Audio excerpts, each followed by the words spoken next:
World Financial Group offers entrepreneurs from all backgrounds the opportunity to start their own business on a level playing field. Dr. Yana Woodhouse, receiving the WCM Wall Street Pioneer Award by the United Black Wall Street of America, Inc., is one of those entrepreneurs. I see WFG and TFA as a place where African Americans with an entrepreneurial mindset can flourish. And the bonus, we help families and serve the communities across the country. To learn more about us, go to worldfinancialgroup.com. We are the sons and daughters of the soul. We are resilient and forever forward-thinking.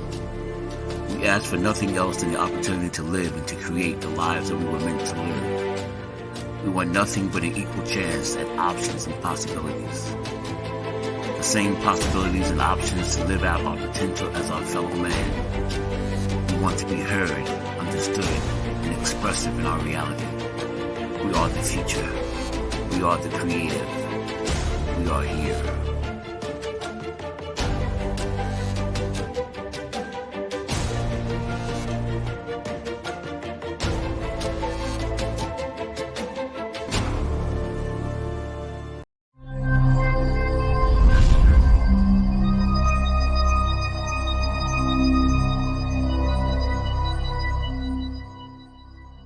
This is Kia Rogers, and you're listening to Urbanology with my dad, Tony Rogers, on WHCR 90.3 FM New York.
Good afternoon. This is Tony Rogers, your host for Urbanology, The Art of War. I hope all is well with everyone. We're getting ready for summer, which is a very good thing. I'm happy to hear that the weather is changing, and the feel of the weather changing is a great opportunity to start doing some things. We do have something that we all appreciate, at least us dads. Father's Day is coming up, and for the last 50 years, there was a race that took place, a bike race that would take place in Marcus Garvey Park. For those who are not familiar with Harlem, Marcus Garvey Park is a location that actually was made. Many people became aware of it with a recent documentary that came out about a concert that took place there many years ago with Sly and his Family Stone and a number of others. But that particular race, the Father's Day cycling classic, skyscraper cycling classic, has been a tradition that has taken place for 50 years. This will be the 50th anniversary. Nelson Vell, a brother from the projects, who was a messenger, became an Olympic champion coming out of that tournament. And there are so many other international racers who have come to this location. And that distance around Marcus Garvey Park is actually the same measurements as one of the Olympic, the crits, I believe that's what it is. Richard Cox, who's the director, always laughs at me because I one time said it was the grits, and that took on, as in Harlem, we're doing the grits, but it's not that. But I am so happy to have a person who's no stranger to Harlem, to come on today as a guest. He and his group are one of the sponsors of the Father's Day event. And he was kind enough to take time out of his busy schedule, which is, I guess, is good. He's in the TV and movie business and has been around. When you see his face, you'll know him because he's been in so many different roles, and we'll talk a little bit about that. And also the organization that he's involved with that's coming to Harlem as one of the sponsors of this particular annual event.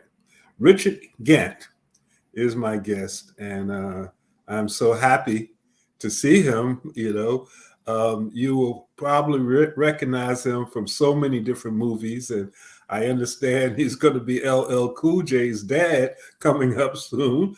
LL Cool J is a Harlemite. He's hung around on Convent Avenue for a while. But how are you doing, Richard?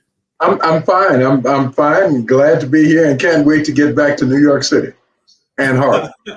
And Harlem. Yeah, you were here for a while. Yeah, I lived there for 16 years. I lived in Graham Court. Yeah. Tell the listeners, some of the younger people, a little bit about who you are, Richard, and what you're doing, and then tell us a little bit about your organization that's coming here in June. Well, I left Oakland, California, where I'm from, to come to New York I don't even want to tell you how long ago that was. In Oakland, I was part of a movement. I was going to Merritt College at the exact same time that the Black Panther Party was forming at that school at that moment. Out of company, a little interference. I'm sorry. Out of that, we formed a drama company, and I got hooked into theater. I did plays about Langston Hughes. And so I was in love with Harlem before I ever got there. Later on, when I transferred up to the State University, I did a lot of African plays up there, directed them, put them on. The drug students off the football field to come and play. And it was a great time. I taught for several years and realized that I didn't really know what I was talking about because I hadn't been in the field. So I left for New York, got off the plane, got in the taxi cab, and told the driver, listen, I know where I'm supposed to go, but please take me to Harlem. Take me to Harlem right now, because I was in love with it. We stopped in front of the Apollo, and I saw more Black folks than I had seen people. And so from that moment on, it took me 16 years before I could possibly even think about leaving New York City and Harlem. In Harlem, the theater company I started with was something called the Afro-American Studio for Acting and Speech, the 127th Street Repertory Ensemble. And we did a number of things. I worked at the Negro Ensemble Company downtown. You have to understand that at this time in New York City, there was a renaissance in theater, in Black theater and literature, a second renaissance. And at that time, we were all a part of it. So I did my one show on Broadway, The Mighty Gents. I performed at the Billie Holiday Theater in Brooklyn, Manhattan Theater Club, the theater out in New Jersey. Just had a ball, a wonderful time. I thought I would never leave. I ended up getting a film that brought me back out to Los Angeles. And that film was called Rocky V.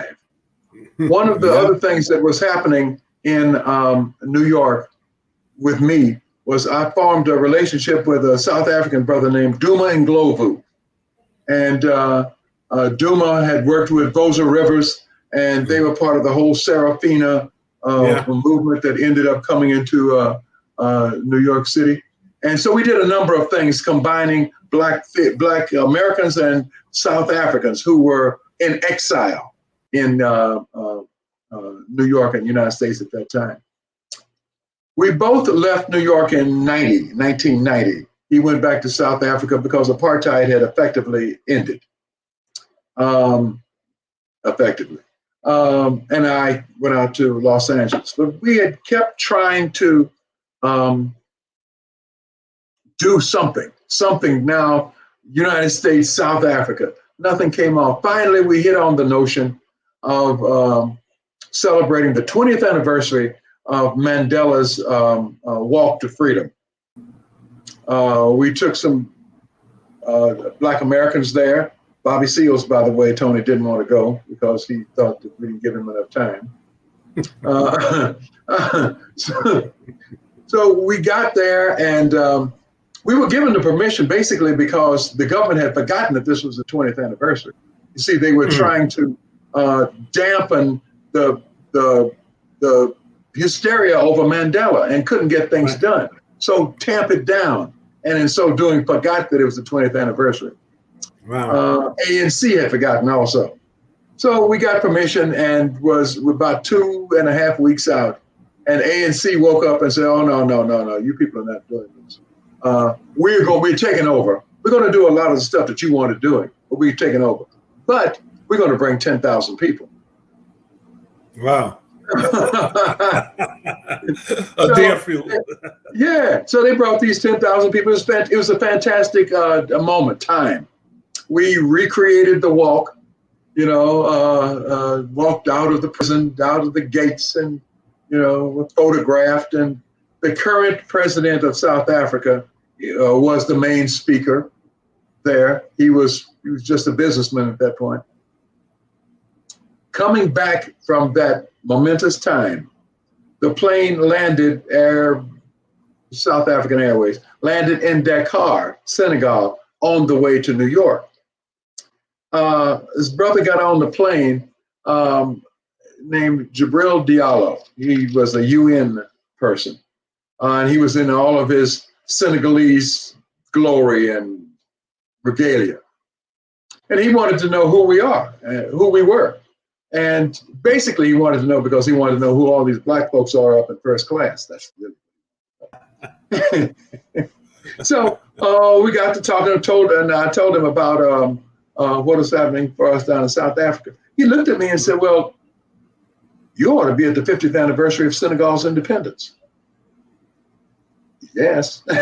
You know how you look at a person in their left eye just to see if they're telling the truth, that you might get put on some kind of way. So he sent a plane and 150 people got on that aircraft. The president sent a plane, rather. His plane. Amongst them was Julius Garvey.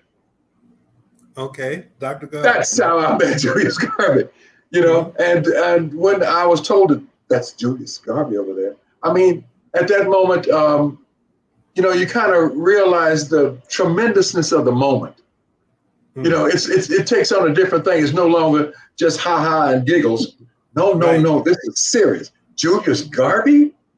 Oh my God. So went there to Senegal, had a wonderful time. And out of that, as I told you, as I suggested in my pre-talk, the president had asked that I form something called the Theater of the Diaspora. Again, awfully heady, just the stuff of dreams. Well, we didn't pull it off because the president ended up going out of office. New regime don't know what to do with anything that the past president was talking about. So the idea is still percolating, and one that we have just in our group, the African Renaissance and Diaspora Network, the group that was formed as a result of that trip to Senegal, thought that we ought to revive that. And this is a good time, as you know. Oh, it's a fantastic time. If you have enough time to do it. There's so many things that are possible right at this moment right now that we'll all look back at this and say, this was another Renaissance because of the amount of stuff that's happening, because of the political upheaval around the world, not just here in the United States, not just Trump, but as a result, the whole bunch of things are possible. Right. Speaking of things that are possible. So all of my life, from college on, it's been about snatching ball players off the field and making them come and get on stage, or introducing people to film or television, that sort of thing. It's become a obsession, right? Right. So I got back to Harlem. This might have been in 94, 95, near where I lived. Used to live on Grand Corner on the 16th and 7th. Right. I was near not Sylvia's, the restaurant that used to be on 117th, 118th, and 7th. A couple of them, but then wasn't Sylvia's. It was a lady's name. Yeah. Annie Ruth, maybe. No. Annie Ruth was later. At any rate, so I'm there and standing on the corner, just glorying in Harlem and New York. And these two brothers started backing around the corner. And I'm saying, now, what's up with these brothers? What's up with these brothers? And they looked hard. This brother was saying, now I'm going to catch him here and here. And when the light catches him there, you see, they're in filmmaking. They're shooting. They're talking about shooting. They talk about shooting film, media, all the stuff that we had ever talked about. Here it is. These kids are doing it. So I've had a life of that kind of glory in a lot of ways, that a lot of things that we wanted just comes but it's all in the divine. It's all in the divine. Everything happens in a divine order. Yes. And if we can just open ourselves up to it at this particular point, Yes. So I got out to Los Angeles, and since then I've done maybe 150 different films, television shows, and whatnot. And while that's a large number, that's nowhere near what other people I think I have done. a frozen screen again. I don't know whether it's me or... Well, you were frozen for a minute, but you're back live. But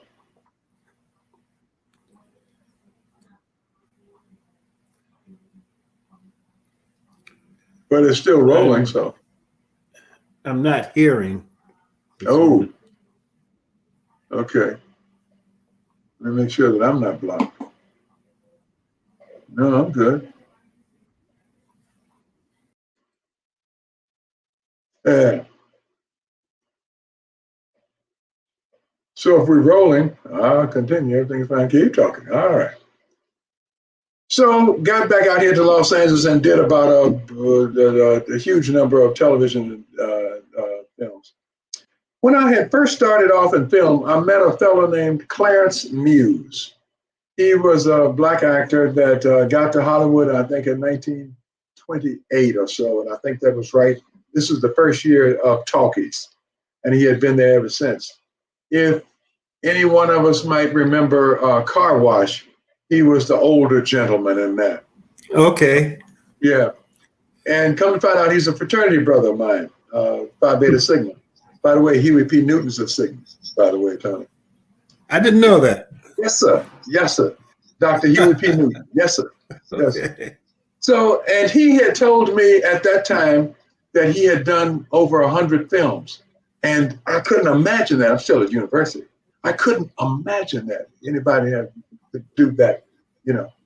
What a world, what a life. And so now that I've reached this point, I can tell somebody that, and they might say, "Oh, how is that possible?" And they'll do 250. Right. So it's very interesting. One more thing. So as you mentioned, I'm doing LL Cool J's dad in NCIS LA. I think I have a 6-episode arc. And, I'd worked with LL twice before. Once when we did this movie called Kingdom Come, but before that, when we did Crush Groove. Crush Groove. That was yes. That was an interesting flick there. Yeah. So that's my story, and I'm sticking to it, Tony. Well, it's a wonderful story. One of the things that is also interesting is the organization that you are now a part of. And before I forget, I want to revisit even offline the Senegalese component, because I think part of what the mind of the universe has brought us together is that that yes, conversation yes, can start. Because yes. The African Renaissance and African Renaissance and Diaspora Network is a network of organizations and people. The entire NAACP board, as I told you, was part of that initial thrust. Anybody as you can imagine was there at the beginning of it, and so we end up calling on various programs. What we do is support the United Nations in their 17 development goals. Right. And so that's what we're doing. I was happy when we were just doing United Nations AIDS. I found our niche. We had worked a project for FIFA for their World Cup that was happening in Brazil. We wanted to introduce something called Protect the Goal, having to do with a notion of protecting yourself against AIDS. So what had happened was the previous World Cup had been in South Africa. Right. The next one was going to be in Brazil. They had signs in the stands there in South Africa saying from Soweto to Bahia. Now, Black folks understand that. so that's what we named our campaign. And what we did was kick a ball, figuratively, from South Africa through the 5 African nations that were competing in the World Cup. Ball there, go to Nigeria, go to, I think, Ghana, Algeria. The presidents of the country and the first lady would sign the ball and it would go on to the next thing. So it was that whole goodwill thing, but deeper than that, it had the notion of bringing the power of Africa, the energy of Africa to these people in Brazil who were downtrodden in a lot of ways because they were Black and had AIDS. So bring that energy to you and allow you to pull yourself up, that kind of a thing. One of the funny things that happened was the ball, you can't put a inflated ball on an airplane. So we had to deflate the ball each time. Okay. Fill it up and get the president to sign it. Well, one time the ball burst.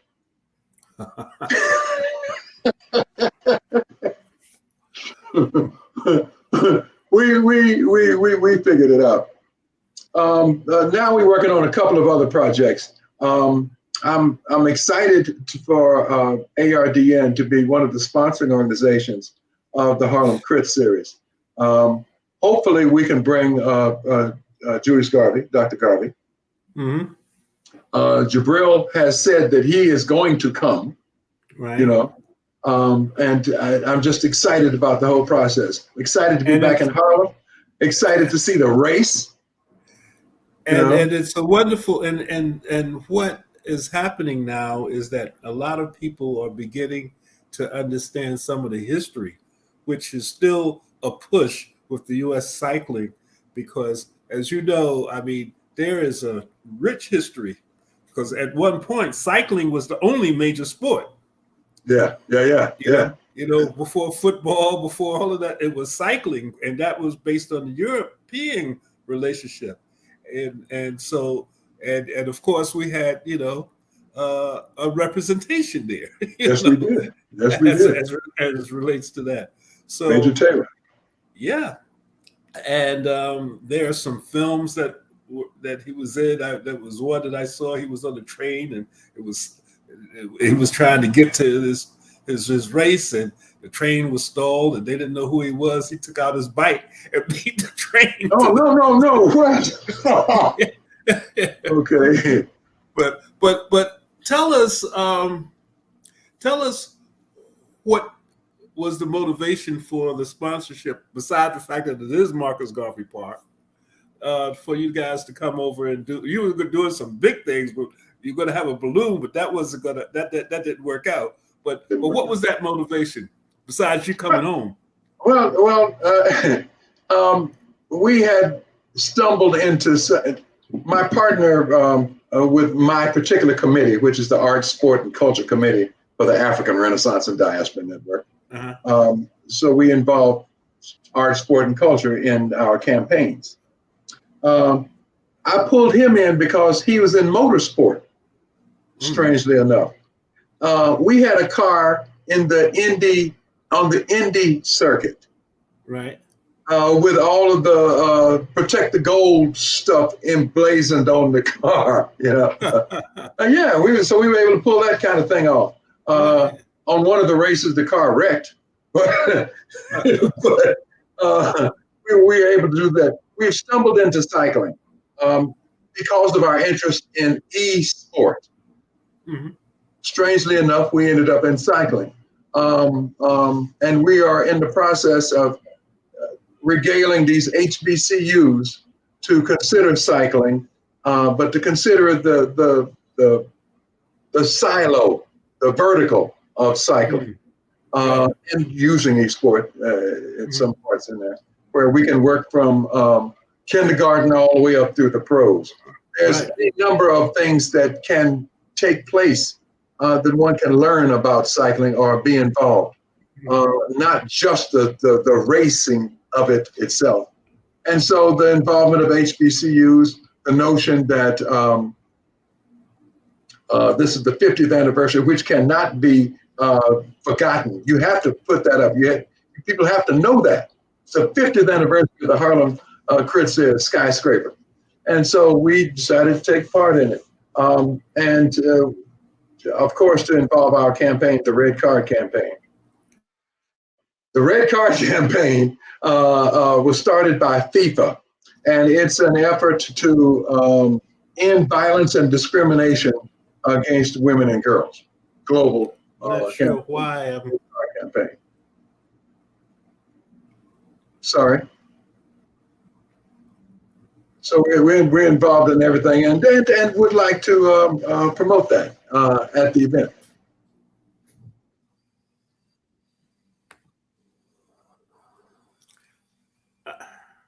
I'm not hearing.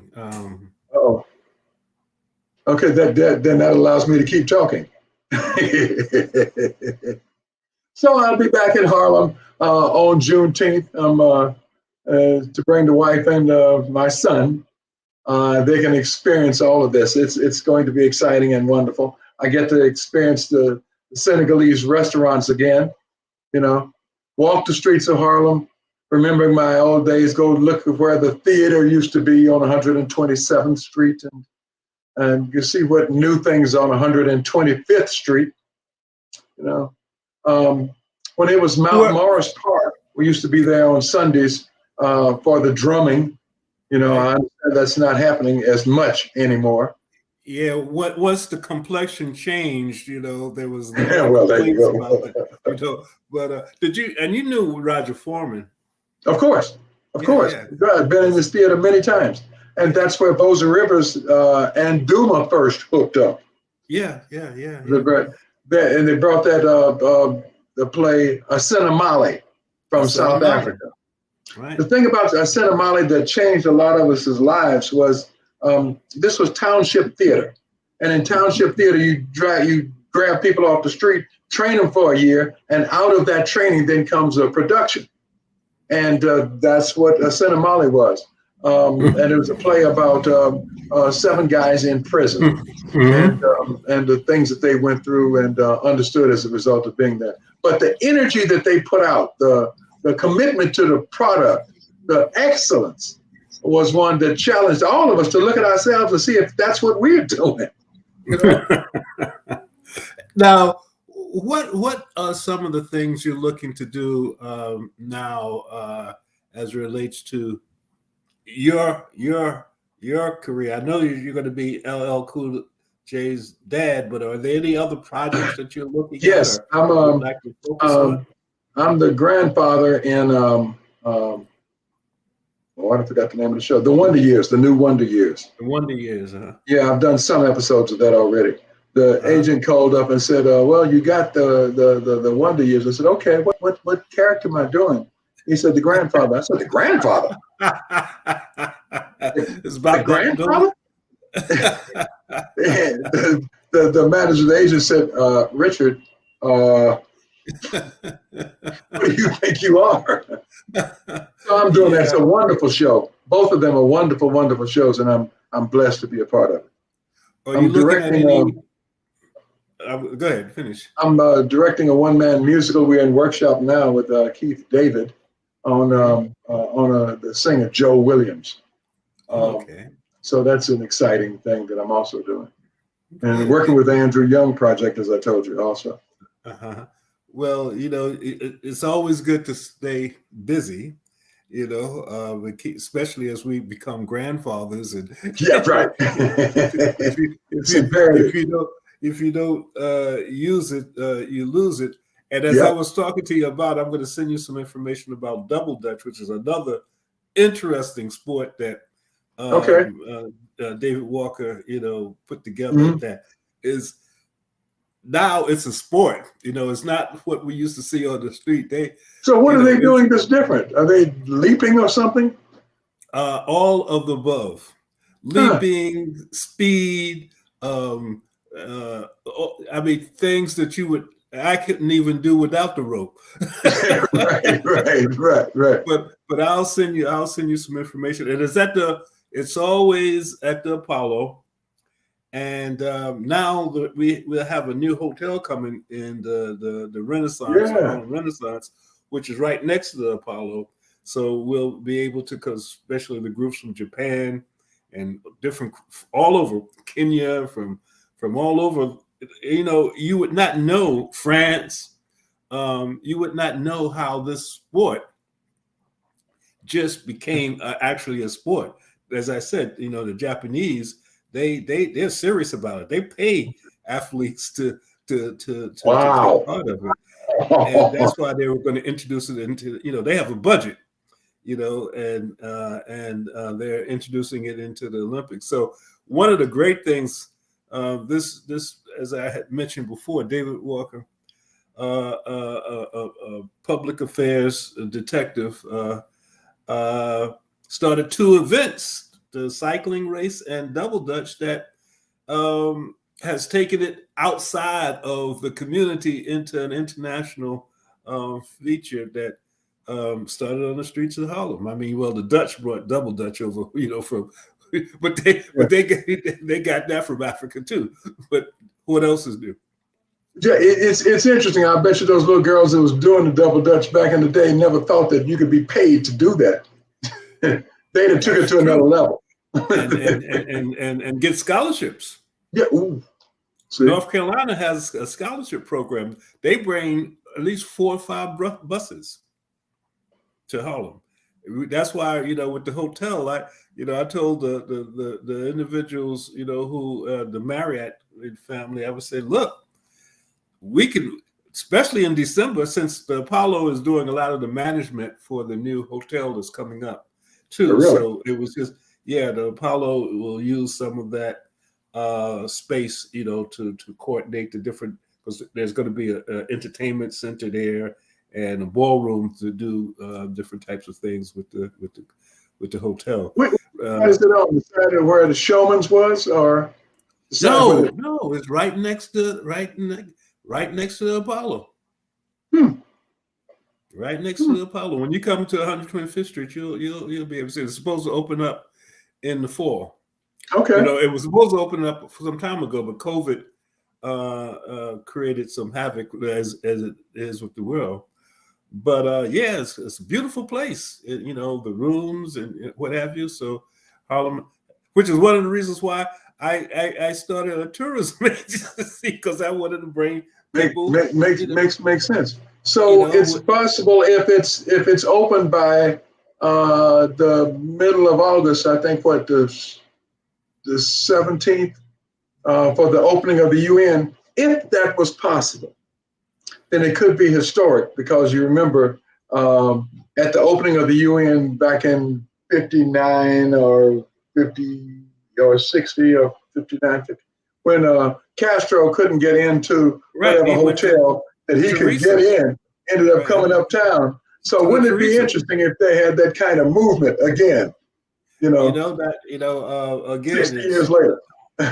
Hopefully, and there's so many things, and of course, as you know, 7th Avenue has always been, it's between 7th and 8th, but 7th Avenue has always been that place where whether parades, the West Indian Day Parade started on 7th Avenue. We still have the African American Day Parade and the marches and the Garvey parades and Madam C.J. Walker. And all of those things were on 7th Avenue. So there's a lot of history. Matter of fact, when we started Harlem Week in 74, that was the first, Adam Clayton Powell Boulevard was the first naming of a Black person on a street in New York City, which was the opening of Harlem Week in 1974. And each year after that, we named the street. We went to Malcolm X, we did to Frederick Douglass, and then, of course, I was an ex-Panther, and Lloyd was core when he was when core was core. We said we got to do something for Malcolm. So we had to do a lot. Percy Sutton helped us with Malcolm because he was Malcolm's attorney. So he helped us push that through. But there was a little pushback naming Boulevard after Malcolm X at that time. But we were able to get that done too. And those are the three: Adam Clayton Powell, Frederick Douglass, and Malcolm X was the first ever, Black leaders that were or streets were named after. Has anything ever been done? Has anything ever been done with what's that out there in front of Sydenham? Isn't that where Malcolm told folks to go away? That was in the movie. I'm not sure. I don't know. I thought it was that plaza. Yeah. Yeah, I'm not sure. I know that was Spike had put that in the movie when he did the movie thing. Yeah. I'm not sure of how. I think he had a little license. He took a little creative license with that. I don't know whether that had happened, but there were situations like that. I remember with the Fruit of Islam because they did create havoc, which is. I just had Peter Bailey on last week. Peter Bailey was. How's he doing? He's doing well. He was just on last week because he has a book coming out in probably July where he documents all of the things that Malcolm was doing because his position is that the reason why they assassinated Malcolm is because Malcolm went and spoke with all of the major African leaders. And he had their audience. And he talked with them. And when he came back, he was creating this same thing that we're talking about. And seems like every time that happens, something happens. Ron Brown, you remember? He was doing the same thing. And he was actually, it's funny because it was 7 of us. I organized the fam trip in March, and it was 7 of us. And when we were leaving, we were talking about the diaspora, bringing people back together, bringing African Americans, back. And we're in the airport. For some reason, I was behind. I let the group go first, and I couldn't find my passport for a long period of time. I wasn't able to get to where the group was. So actually, Matt's sister, well, she, not a biological sister, but they're close. She said, I was getting worried, Tony, because, every time somebody starts talking about bringing African Americans and Africans together, they disappear. So they thought they had got me, but and I still get, people writing and say, Tony, I know what you're doing is great. And, you're in a newspaper and you're on Soul City and you talking about this stuff, but there's a history. Be careful. I got you. About because that sleeping giant is that's a powerful statement. And even though Gaddafi was not the best guy in the world, and all of that, even though America supported a lot of people who weren't the best guys in the world, but when he was trying to bring the African banks together to float that note on the resources that Africa had. That was It was too unforgivable. much. Yeah, you couldn't do that. You couldn't do that. So they partnered with ISIS to get rid of him. But I'm so happy that you were able to come back to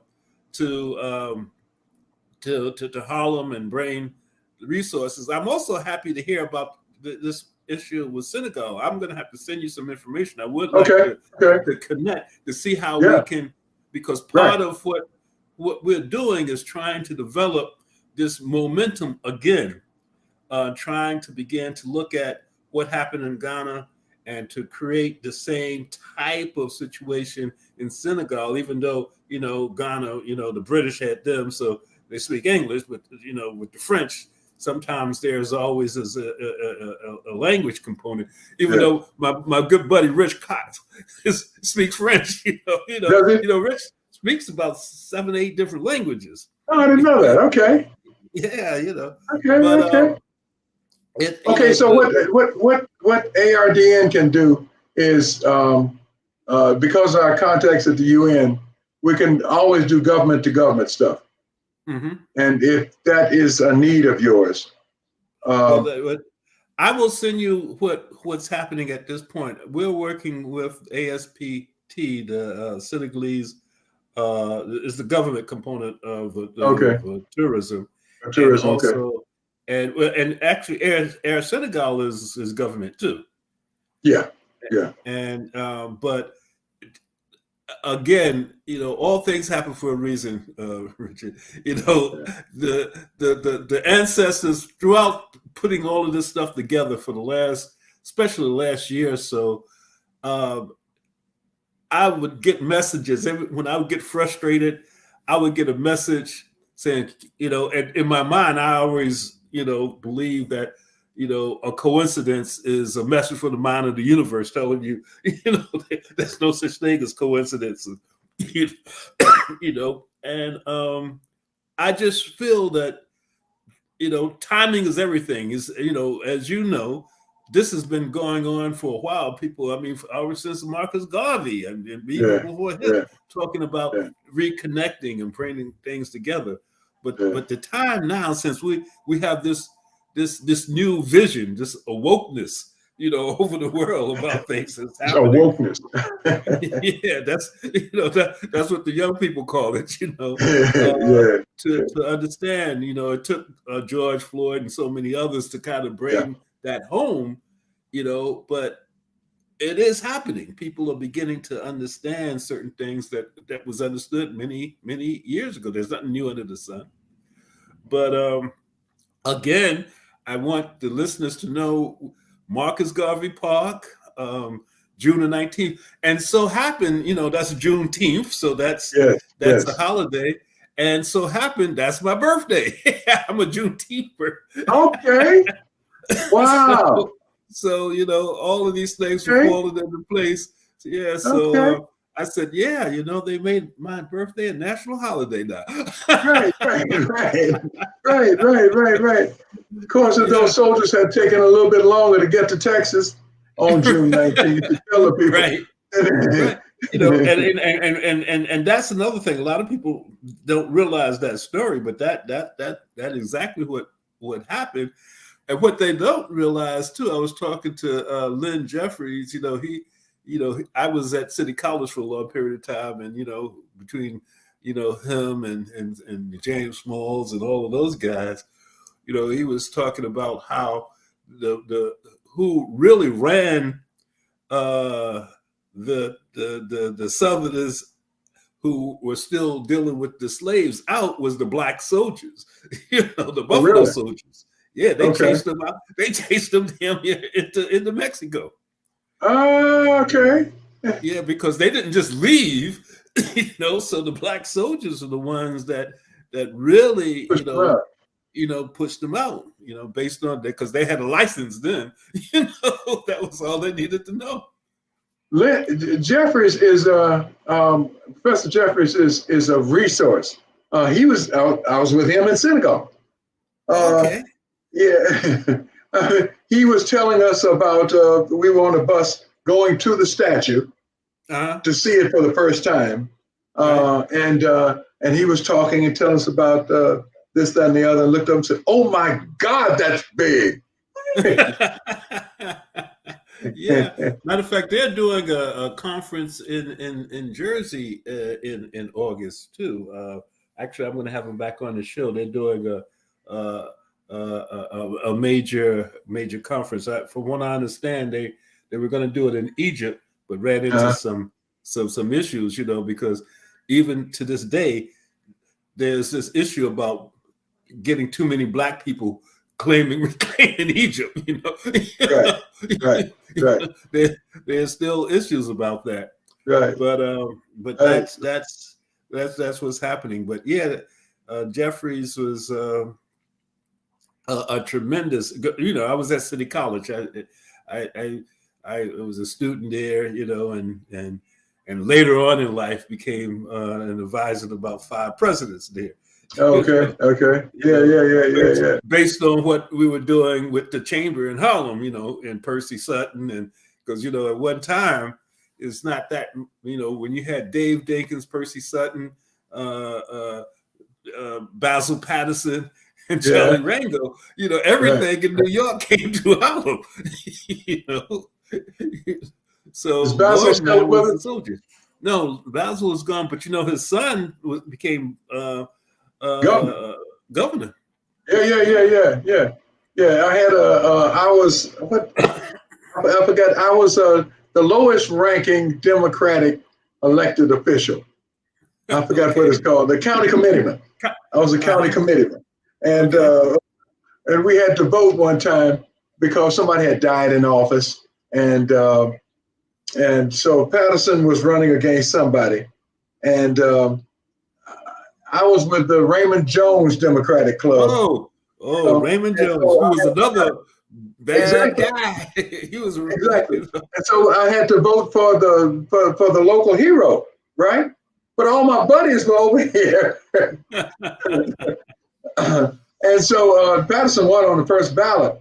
And I was celebrating with him, half a night and all that kind of thing. A couple of days later, I got a call. They said, "Gant, you didn't vote for Patterson."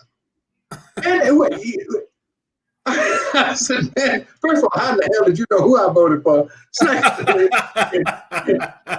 Secondly, I had to vote for the what is it, the local Sun? What's it called? That person. I had to vote for him first. Come on, it's going to be 2 or 3 ballots. Right. So how's he doing? He's doing well. He's doing a number of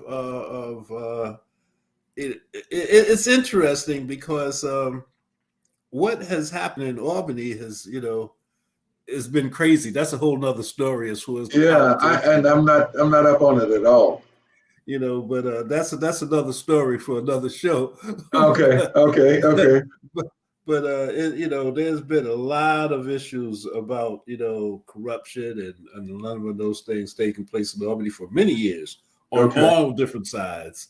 But we'll see. We'll have to see how it goes. What are some of the things you're looking to achieve when you come to Harlem with the bike race, Richard? What would you like to happen? We are doing a freedom. We are looking to do a kind of a freedom series that recreates part of the Underground Railroad as bike race. Involving as many HBCUs as we can. There's only one HBCU that has a bicycling team right now. That's St. Augustine in North Carolina somewhere. It's not in Florida. So we're doing that, and that's another reason why the Harlem Crit Series for us, Skyscraper, was so huge. Let this be the beginning of what we are trying to do. Right. How can we use that and help? So that's why, and it's all part of that whole HBCU push we're doing, and that silo of. and with Soul City and some of the other networks, and with the U.S. cycling group involved big time now, especially by next year when the hotel is up, we'll probably start having, the cycling conventions and a number of other things here. But again, timing is wonderful, because this is that time that we have to, as they used to say, seize the time. Seize the times.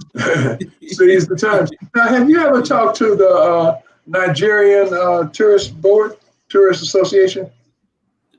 No, I haven't. Even though I Matt McCoy and some others have talked to me about having some communication with Nigerians, because there's a lot of Nigerians here too. Yeah, I used to rail against them while I was in Nigeria. Saying, "What are you guys doing? You're tourist people. You're tourist ministry. What they do is go to these conventions, these white conventions, right? And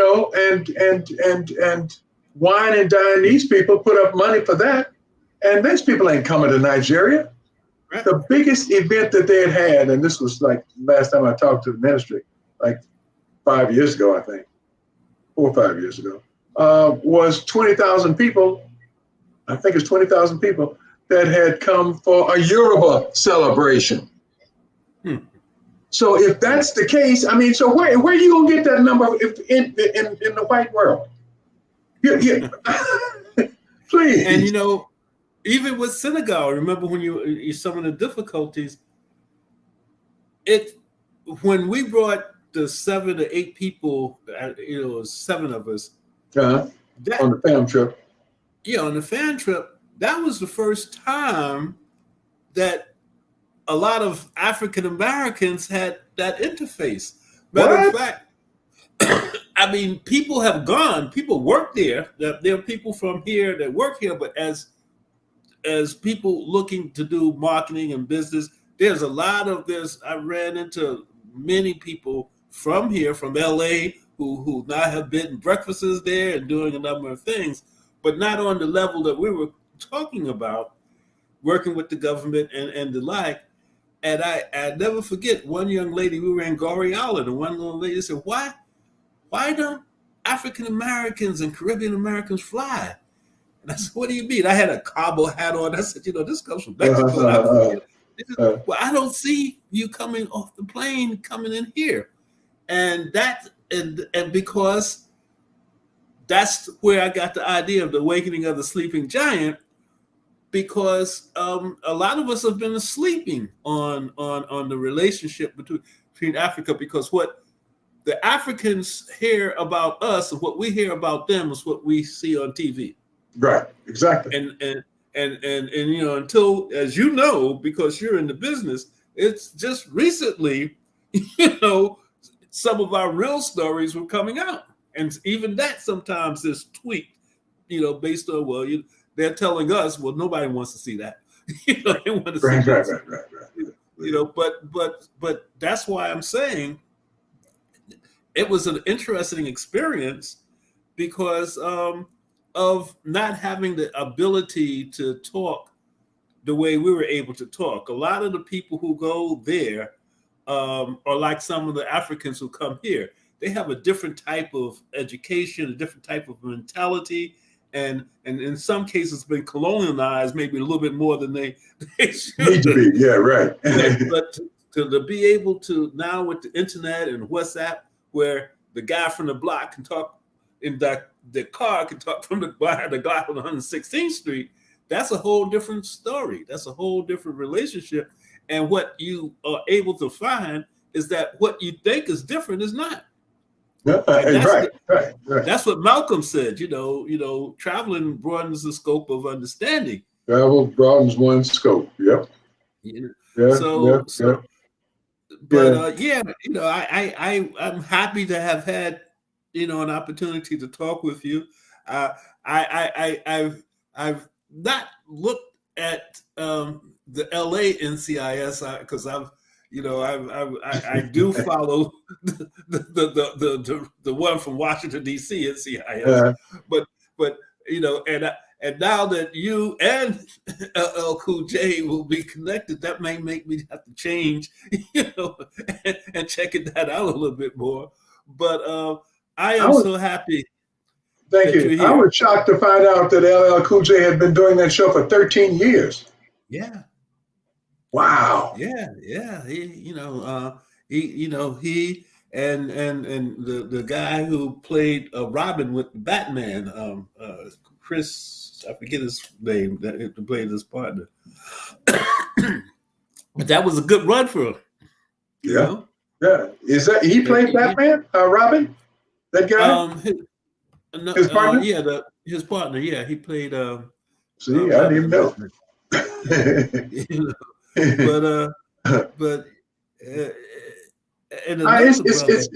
It's fantastic. The ability to be able to have a life in the arts for me is everything. Mm-hmm. Everything. A life in the arts, And it's something that allows for people to realize in the arts and without the arts of how the communication can be formulated, the narrative, which is why I'm so happy to have started working with Matt McCoy and Soul City TV, because we can talk to so many people. On the radio, WACR, we got to WACR because the pandemic, because we had it was a radio station out of the City College of New York. And then when the pandemic came, I was able to do broadcasts with the radio and also put it on Soul City. And then, we have the Harlem Community News, and I will talk about that. I'll show you that. So it gives me a chance to talk to large numbers of people every week. And, when you're giving gifts, you gotta do what you need to do, else they'll be taken away from you. So, you gotta be positive. But it's a tremendous blessing, to be able to try and talk about things that are positive. And my cousin is a publisher of this Harlem Community News, and I have to give her credit because she prints nothing negative. She only puts good news that people can use. She said there's enough gossip, there's enough all of that stuff out. So she's in Bronx, Brooklyn, Queens, and Harlem, and it's an official Harlem newspaper. And she said, I only print good stuff. There's enough good stuff out there. And this is the 20th year that she's been doing. She started at Harlem Week, And what's the name of the paper? It's the Harlem Community News. I'll send you some information about please. Because if you want to know what's going on in Harlem, around the corner, around the world, because it's online, you pick up the Harlem Community News or the Bronx Community News or the Brooklyn Community News. And her whole thing is that she only finds the positive stuff. The groups that are doing this, and being in the politics, I would get into a little bit of a conflict because something would happen and they say, you need to put this in the paper. And I said, Patty ain't gonna print that. She'll print the outcome, but she's not gonna print, the rest of the stuff. So do they still have the numbers books? Yeah. Really? It's underground a little bit because but matter of fact, there's a column, in the paper where, you can pick a number, which is a lot of people don't know what you're talking about. When you talk about that, you're not talking about Lotto or Quick. We're talking about at a time where, the number man was, he brought the turkeys on Thanksgiving. You always got a present on Christmas. If you were short with your rent a little bit, you could always, that was the economy. With the Harlems of the world, especially Harlem, when the factories left and they took over the numbers, that created a tremendous gap, a tremendous gap in the community, that I came up in. I remember rent parties and all of those things.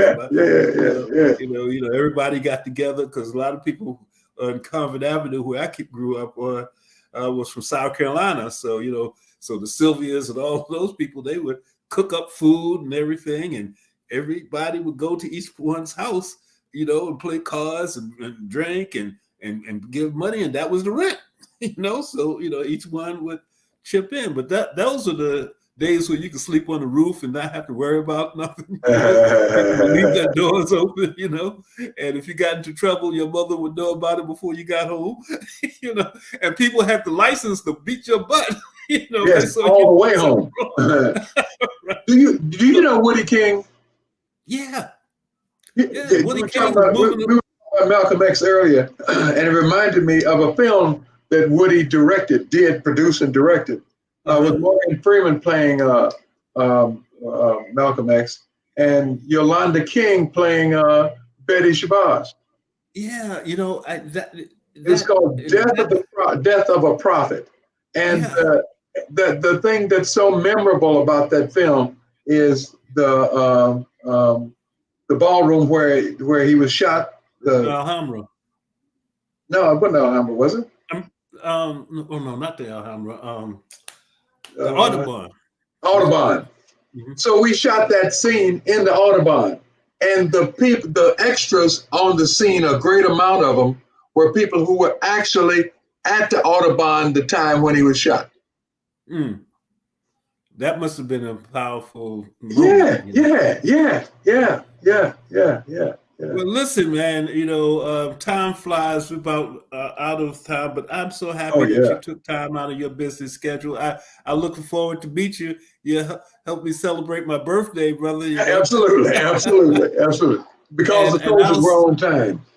Right, and I will send you information about the whole thing that we're doing in Senegal, and also I want you to see another David Walker. Once you see this double Dutch stuff, I can't wait to see that.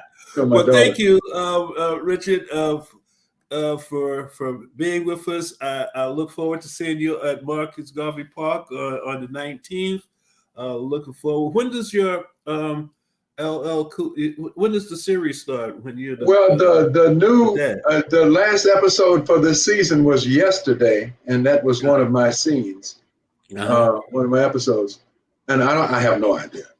The actor is the absolute last person they'll tell anything. Last person to know. Huh? Just be ready, right? Yeah, be ready. So sometime in September. The same with Wonder Year. Sometime. Well, we'll make sure that we have you back on when that happens, so that we can promote that. We want to make sure that we have that family relationship. Well, Tony, thank you so much. It's been a wonderful moment. Soul City Network, I'm glad to see what you guys are all about, and to look forward to the future. So thank you so much, Tony. And we'll talk, because we're looking at developing on 116th Street a studio. Where? 116th Street, right next to the African Market on 116th Street. Okay, up there. Okay, gotcha. To make sure that we not only have the ability to do what we're doing now, but we can create our own stuff. So that's east of the mosque. It's between Malcolm and Fifth, closer to Malcolm. Yeah. Okay. About a couple of blocks in. Okay. But anyway, looking forward to seeing you in person, and we'll talk. And I'm sure that there's a whole as I said, when we get offline, there are probably some stories we can talk about. We could get online. Thank you, Tony. I look forward to meeting you. Okay, we'll talk, and I'll send you some information. All right. Bye-bye. Thank you, and thank you, Matt McCoy. This has been a great show, and we'll be back next week. And I hope everyone have a great Memorial holiday. Summer is coming, so it won't be long. Take care. See you on Father's Day for those who I won't see you before. Tony Rogers signing off. This is Kia Rogers, and you're listening to Urbanology with my dad, Tony Rogers, on WHCR 90.3 FM New York.